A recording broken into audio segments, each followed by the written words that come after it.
இந்த மாத விலக்கு காலத்துல, ஏன்னா நான் நிறைய மாத விலக்கு பத்தி பேசியிருக்கேன். பெண்களுடைய மாத விலக்கு எப்படிலாம் இருக்கும், எப்படிலாம் வரும், எந்தெந்த வயசுல என்னென்ன பிரச்சனைகளை கொடுக்கும் அப்படின்னு ஒரு ஒரு ஒரு மருத்துவர் பேசக்கூடிய அளவுக்கு நம்மளுடைய அனுபவத்தின் அடிப்படையில நம்ம பேசியிருக்கிறோம். அதன்படி பார்த்தோம்னா மாத விலக்கு காலத்துல பெண்கள் கோபப்படக்கூடாது.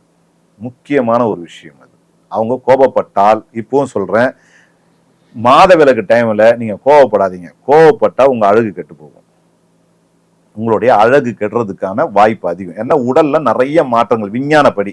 நான் ஆன்மீகமா பேசுறேன். அந்த நேரத்துல அதனாலதான் அந்த காலத்துல என்ன பண்ணாங்க, ஒதுங்கி உட்காரு, வீட்டுக்கு வெளியில உட்காரு, பின்னாடி உட்காருன்னாங்க. ஏன்னா அங்கெல்லாம் உட்கார்ந்தா யார்கிட்டயும் பேசுற வேலை கிடையாது, எதையும் நோன்ற வேலை இல்லை, கம்முன்னு உட்கார்ந்து இருக்கிறது தான். அந்த தட்டை கூட தனியா வச்சிருவாங்க, சாப்பிட்டு கம்முன்னு இருக்கலாம். ஏன்னா அவங்க வேலையில எல்லாம் இருந்து நம்மள மாதிரி கமர்ஷியலா இருந்தாங்கன்னா கோவம் வரும், ஏதோ ஒரு பிரச்சனை கோவம் வரும். கோவப்பட்டா அவங்களுக்கு அழகு கெடும், முடி கொட்டும். இதை நீங்க நல்லா கவனிச்சு பார்க்கலாம்.